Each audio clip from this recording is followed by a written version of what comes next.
Magandang umaga sa inyong lahat. Ako nga pala si Sigmund Freud, isa akong neurologist at ang ama ng psychology. Andito ako upang ipakilala sa inyo ang tatlong personality. Ako na muna. Bigyan niyo ako ng pagkain, bigyan niyo ako ng pera. At ayun nga si Id. Si Id ay isang greedy, wala siyang pakialam sa morality at rules. Eh, anong gagawin ko sa morality at rules? Lahat ng gusto ko nakukuha ko, no? Id. Hindi ka na talaga nagbago, no? Lahat talaga ng gusto mo. Tandaan mo na hindi lahat ng gusto mo yung makukuha mo. Sabi nga sa society, bawal ang selfish.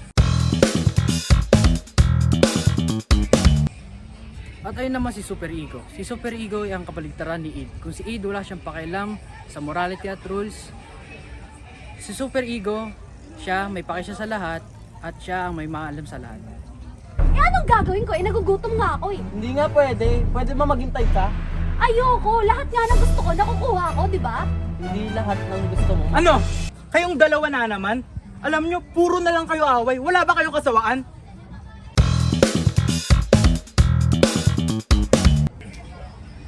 At ayun naman si Ego. Si Ego ang nagsisilbing taga-balance sa kanilang dalawa. Okay, sige Ganito lang gawin natin. Listen, Id.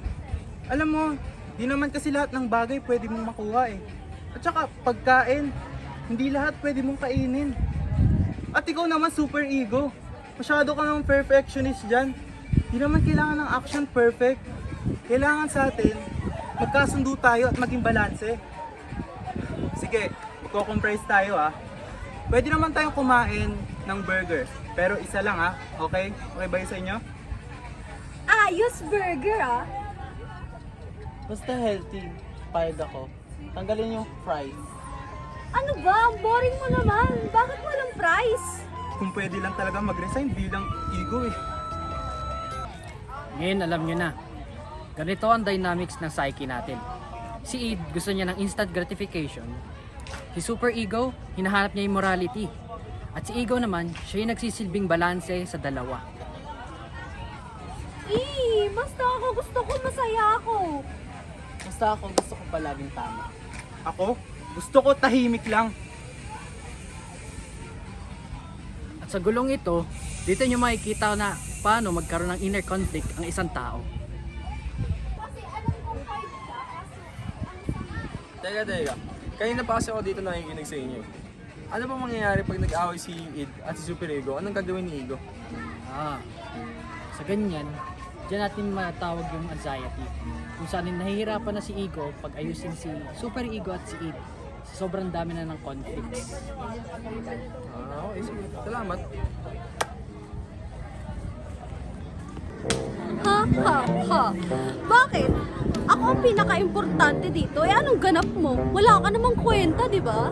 Wala kang magagawa. Ha? Nagsisinungaling ka na naman, Id. Ako kaya ang pinaka-role model dito. Ikaw, panggulo ka lang. Kayo na naman. Wala bang katapusan yung away nyo na yan? Puro na lang kayo away. Nai-stress na ako dahil sa inyo Id, Super Ego. Pwede bang magbati na lang kayo?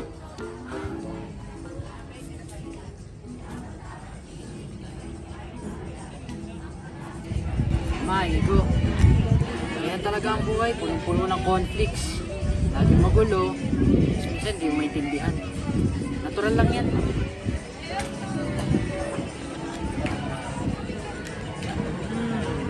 Ngayon alam ko na.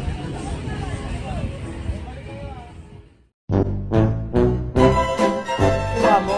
Hoy! Kayong Pera!